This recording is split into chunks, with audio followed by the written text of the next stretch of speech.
1 João capítulo 2.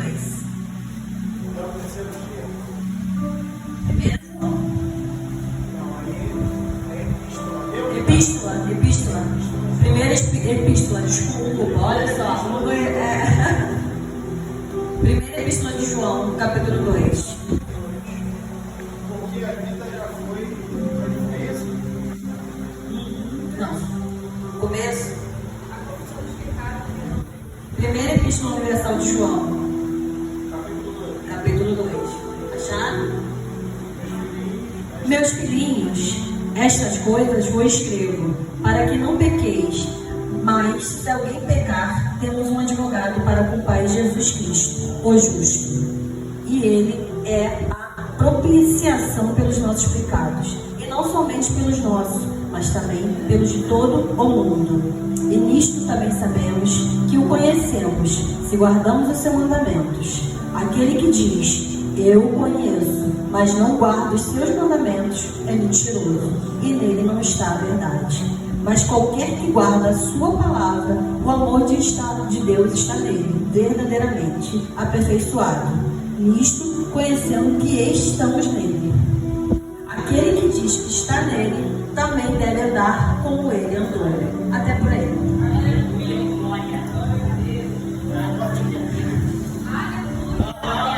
João foi um apóstolo de Jesus, né? Os apóstolos de Jesus. E dizem os historiadores que era um apóstolo amado de Jesus. Ele tinha muita proximidade com o Senhor. Então ele estava muito ligado com os desejos de Cristo na terra que ele conviveu. Quando ele escreveu essa carta, foi 70 anos depois de Cristo. E o que ele traz aqui nessa carta, eu entendo que é mais um pedido ao povo de Deus. Porque ele começa a perceber que as pessoas falam que tem a presença de Deus. Vão à igreja, aos cultos, falam de Deus, mas não vivem a palavra de Deus. E ele escreve essa epístola justamente para pedir que você viva a palavra de Deus. E ele começa a observar as dificuldades que as pessoas têm. E ele fala, como que é possível amar a Deus e não amar o seu irmão? Aí você fala, amar, a gente tem muito o amor da terra. O amor de Deus é muito diferente do amor da terra. Do amor que nós conhecemos dos filmes, do amor das histórias infantis. É um amor muito diferente. E a gente costuma, às vezes, fazer essa confusão até na igreja. Que a gente acha que o nosso Deus vai fazer todas as nossas vontades como se fosse uma criança mimada. Não é assim que funciona. Deus, ele, se ele tiver que tirar tudo de você para não te perder, ele vai tirar. Se ele tirar, se ele precisar limitar você, o seu físico, a sua voz, ele vai tirar. Se ele te dá dons, ele pode tirar. Se ele perceber que isso vai te salvar. Então o amor de Cristo não é um amor de cinema, é um amor real. E o João, ele percebe que as pessoas começam a confundir. Então, eu vou para a igreja, eu conheço a palavra. Ah, estou salvo. Eu tenho a presença de Deus comigo. Naquela época, 70 anos depois de Cristo, ele já via isso. A gente está no ano 2023 depois de Cristo. E cada vez a gente vê mais isso. Muitas pessoas indo para a igreja, falando, eu sou evangélico, pregando o evangelho. Mas quando você observa um pouquinho mais, não vivem a palavra de Deus. E isso, cada vez, a gente tem que observar. E como evangélico, estudioso da palavra, a gente tem que ter a autoridade de falar que está errado. A gente tem que pregar. Eu não vou enfrentar meu amigo, fazer ele passar vergonha, mas aqui eu tenho que falar, está errado. A verdade, ela tem que ser dita. E se te perguntarem, você não pode ter o temor de dizer, não vou falar não, vou me esconder, não vou falar, senão eu vou perder meu amigo. Eu não vou falar, senão ele vai ficar chateado comigo. Deus manda você ter autoridade. Então, se alguém vier até você e perguntar, estou certo? Não, você está errado. Você prega, mas não vive. E João, ele fala isso nessa carta. É o clamor dele ao povo de Deus. Viva o que você prega. O que você conhece das palavras. Ele fala, meus filhos, com todo carinho, pregue, conheça a palavra, mas viva a palavra. As pessoas fazem muita confusão do Antigo Testamento e do Novo Testamento como se fossem coisas totalmente diferentes. Jesus veio na Terra. Jesus é amor. Ele é amor. É verdade. Ele trouxe o amor pra gente. Mas ele não mandou você esquecer da lei de Deus. Deus era o pai dele. A primeira regra era o pai. Mas você acha que ele não ia honrar o pai dele?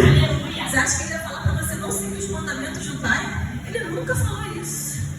Ele trouxe para você entender o amor de Deus. Jesus veio para você entender o amor de Deus na sua vida. Então, quando as pessoas fazem essa confusão de Antigo Testamento, eu vivo só o Novo Testamento. Antigamente eu não entendia. Mas quando eu fui começar a compreender a palavra, eu falei, Jesus, ele está honrando o pai dele todo o tempo. A todo tempo ele fala, siga a palavra, siga o que Deus manda, viva na presença de Deus. É o que ele fala e é o que ele prega. Na Epístola de João ele fala sobre justiça. O que é ser justo? Você tem que ser justo. Ser justo é difícil, muito difícil. Porque às vezes você vai se colocar em situações que você vai falar, Jefferson sabe muito bem isso, que você vai ter que falar que vai magoar. Isso não é fácil, né, pastora?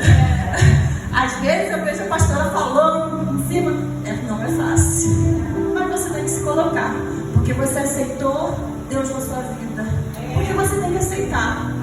Todos somos criaturas, mas filhos de Deus é só quem aceita Deus na sua vida. Viver a justiça de Deus significa você se comprometer a falar a verdade dele, a viver de acordo com a palavra dele. A gente tem Jesus, né, essa confusão que as pessoas fazem do amor e de justiça, como se Jesus fosse diferente do que Deus tinha já colocado no Antigo Testamento. Mas você, quando começa a estudar a palavra, está lá em Mateus 10, chamou muita atenção, é 10:34, que ele fala que ele não veio para a paz. Jesus fala, eu não vim para a paz, eu vim para a espada. E o que significa isso? Significa que ele veio lutar por você. Porque para você entender o que o pai dele vinha tentando falar há séculos com o povo dele. Só que o povo era teimoso. E hoje continua teimoso. As pessoas hoje continuam escutando a palavra. Deus não fala comigo, é o que você mais ouve. Mentira. Deus fala o tempo todo com a gente, basta você ouvir. Deus está o tempo todo te dando sinais. Tem várias igrejas, mas as pessoas falam que não conseguem ir nas igrejas. Mas eu sou evangélico, eu conheço Deus, eu amo a Deus. Mas se você falar qualquer coisa de Deus, qual o primeiro mandamento? Não sabe. Mas você vê pessoas não amando seus pais. Mas eu amo a Deus. E Deus, na Epístola de João, ele fala, como que você pode amar a Deus e não amar seu irmão? Ele fala, não aceito, você é mentiroso. Está escrito na Bíblia, você é mentiroso. Você não tem a presença de Deus na sua vida. Porque você não consegue entender, muitos cristãos não conseguem entender, que não basta você estar com a Bíblia na mão, estar dentro da igreja, estar a conhecer muito bem a palavra e não viver, não amar seu próximo. E às vezes é difícil amar seu próximo, mas porque a gente se apega a esse amor da terra. O amor que eu tenho que abraçar, que eu tenho que estar perto. Não, é o amor de Cristo. Eu não convivo, mas se meu irmão precisar de mim, eu estou aqui. Eu não vou viver com ele, porque eu não concordo com a vida que ele leva. Mas se ele me chamar e pedir minha ajuda, eu vou estar com ele. Se meu irmão, eu não estou perto dele, mas eu senti que eu preciso orar. Mas ele me magoou tanto. Eu vou orar por ele. Esse é o amor que Deus te pede. Não é o amor para você fazer o impossível. E cuidado, que não é o amor do sim. Deus não é o amor de sim. E a gente confunde esse amor do mundo que é sim. Eu não posso dizer não. Se eu dizer não, a minha amiga vai ficar chateada. Eu não quero sair, porque Deus está falando para mim sair. Mas a minha amiga me chamou. Ela fica triste comigo, eu vou. Mas Deus falou para não ir. Então a gente tem que entender que às vezes o amor de Deus tem muitos nãos. Mas a gente, quando vive na terra com nossos amigos, a gente só quer dizer sim, sim, sim, sim. Porque a gente acha que essa é a maneira de amar. Para quem é pai e mãe, sabe que não é assim. Quando você educa bem seu filho, você tem o dever de direcioná-lo. E muitas vezes, na grande maioria, obedecer? Não. Deus te ensina isso. Isso é instintivo, a sua proteção com seu filho. Aí você acha que Deus nos criou para fazer o que quisermos, amar da maneira que nós quisermos e não escutar Ele? Não. Deus nos criou para amar o próximo, mas de acordo com a sua palavra, de acordo com os seus ensinamentos. E a gente tem que entender que a gente tem que ter muita atenção com a palavra do Senhor, porque há muito engano, por isso há tanta confusão. As pessoas querem falar da palavra da maneira que elas acham que é. Essa semana passada aconteceu algo que me chamou a atenção, não pela polêmica em si, mas pela situação de um pastor. Ele é um cantor famoso e ele disse que a música Alvo como a Neve era preconceituosa e racista. E por que me chamou a atenção isso? Quando você vai estudar essa música, o porquê dessa música, você entende que é uma música que foi escrita no meio de uma guerra civil. E quem escreveu a música, ele lutava pelos escravos, para que os escravos foram nos Estados Unidos, naquela época tinha a Liga dos Escravos, para libertar os escravos. E quando ele escreveu a música, a intenção dele, que a guerra é uma coisa tão horrível, todos os pecados dentro da guerra, como que iria se limpar disso? Mas aí ele entende que se você, o sangue do cordeiro te limpar, você fica alvo como a neve dos seus pecados. Então essa música, ela vem de Isaías primeiro, é o texto bíblico, a referência dele. Mas aí eu entendi, assim, o que me incomodou nesse texto foi porque eu fiquei pensando assim, como que um pastor ele traz essa informação de algo tão mundano, porque o racismo é algo mundano, porque Deus não olha para ninguém pela cor. Então, um pastor que conhece a palavra traz isso. E eu fiquei muito preocupada, porque se ele é pastor, ele deve ter ovelhas. E ele ensina isso. Ele ensina essas coisas mundanas de mundo, essas guerras, essas brigas de racismo no texto bíblico. Não que a gente não deva falar isso, o racismo é algo importante, tem que ser lutado, tem que lutar por isso sim. Mas você trazer uma palavra bíblica e falar que uma palavra bíblica é racista, é muito perigoso. Me assustou isso em relação ao que ele trouxe. E quando você fala que você é algo como a neve, se você prestar atenção, a neve, se ela nem é branca. A ignorância que ele trouxe para as suas ovelhas foi tão grande que a neve não é branca, a neve é transparente. Ela se torna branca por quê? Porque ela uniu. Eu entendo que ele fala da neve branca porque o povo se une. E o que acontece se ela ficar mais branca ainda? Ela luz que vem nela. Ela transfere a luz para as pessoas. Então, o povo de Deus conhece onde a presença de Deus chega, as pessoas observam a luz da gente. Então, assim.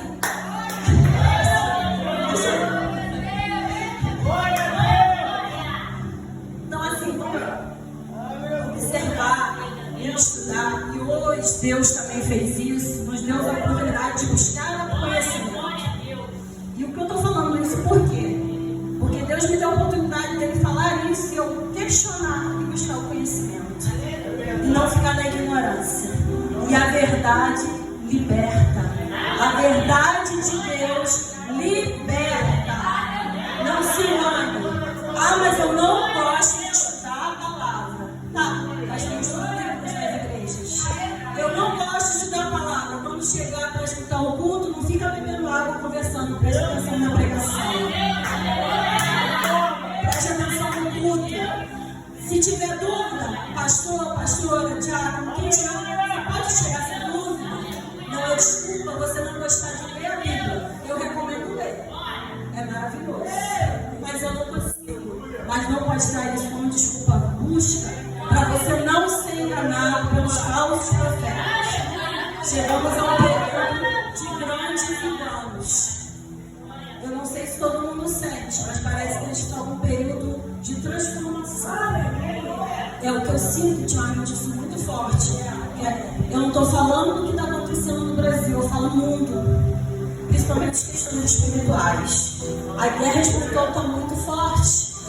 Você manter a presença de Deus às vezes é difícil. Você liga a televisão, é tragédia, pornografia, guerra. Seu vizinho do lado, tem barulho, confusão, briga. Você vai no trabalho, a gente fica brigar com você. Parece que todo lugar que a gente frequenta tem uma discussão, uma briga, uma fofoca, uma mentira. E aquilo vai te agitando. Aí você tem que parar. orar, confiar no Senhor. Porque a presença de Deus está em você. Você aceitou Ele como seu único Salvador. Então você precisa confiar nele. Está tudo difícil, mas confia. Porque Ele é justo. Porque Ele te ama. E João, ele traz essa mensagem. Confia no Senhor. Ame o Senhor. Peça que a presença dele esteja em você.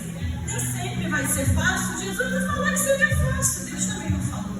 Mas ele falou que ele nunca iria te abandonar. Todos podem te abandonar. Tudo pode acabar. Esse mundo perfeito pode acabar de uma hora para outra. Todo mundo, você está sozinho. Mas se você está com Deus, ele vai estar perto de você o tempo todo. Naquele momento mais difícil, você está chorando no quarto sozinho. Ora, Senhor, que você vai sentir a presença dele. Mas siga a sua palavra também. É essencial o conhecimento. Para você não ser enganado por várias pessoas que vieram só para enganar. A função dela é enganar você.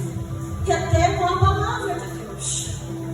Às vezes você me sabe, ele conhece, mas ele conhece.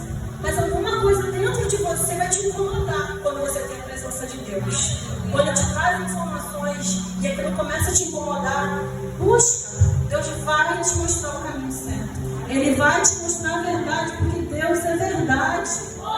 Deus não é Deus de confusão, Ele é Deus de verdade. Ele, se você buscar, ninguém consegue te enganar. O período que estamos é o período do engano.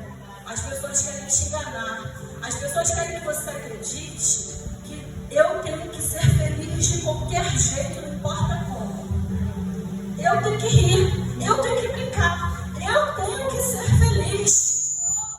Deus não te criou para ser só feliz, Deus te criou para amar seu próximo, para ser justo. Deus criou para ter paz no coração, para ter confiança nele. Ah, mas eu não posso ser feliz. Quando você conseguir encontrar essa paz e essa confiança, a felicidade ela vem junto. Mas ela vem depois disso, da paz e da confiança. Porque essa felicidade que a gente vem vendo no mundo atual, você depois vai ver. Eu vejo aqui muito na igreja. Jovens querendo se suicidar. Jovens se cortando. Ué, mas eles são felizes. Você vai ali, tá rindo, brincando, gritando. Roupas cada vez mais caras. Mas é essa felicidade que Deus deu para você. Por isso que ele fala, confie em mim primeiro. Tenha a sua presença dentro de mim primeiro. Que eu te darei paz e felicidade. Isso é importante. A palavra de hoje é sobre amor e justiça. Então, o amor ao próximo, que às vezes é difícil, mas é necessário você amar o próximo, mas o amor conforme Deus, não o amor de mundo.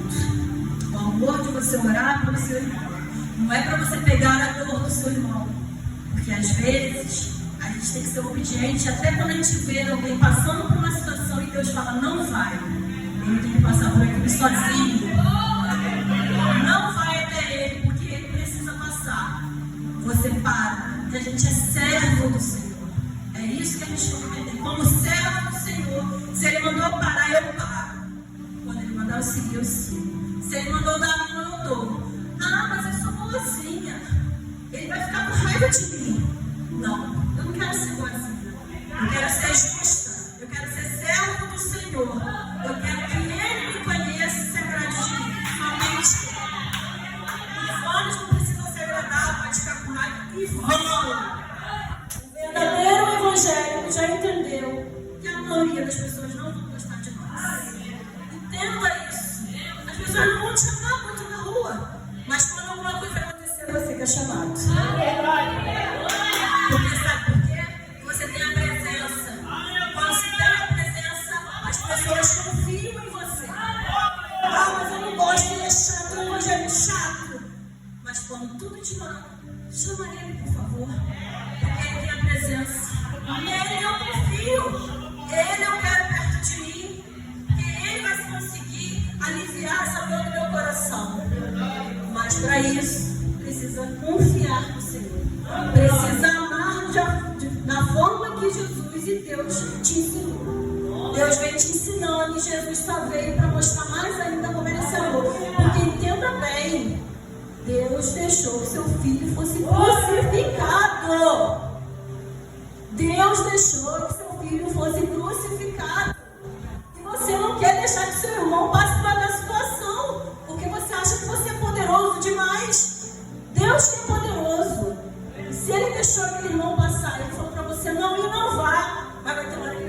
salvar. E sabe qual é essa hora? Quando aquele irmão reconhece como Deus, que Deus é o único Salvador. Quando aquele irmão que está sofrendo aquela dificuldade, ele entende que Deus é tudo nessa vida. Aí Deus vai mandar os seus servos para salvar ele. Então, às vezes, é necessário que ele passe por aquilo para que ele entenda que Deus que vai salvar ele, somente Deus. Então, essa é a mensagem de hoje. Eu agradeço pela oportunidade.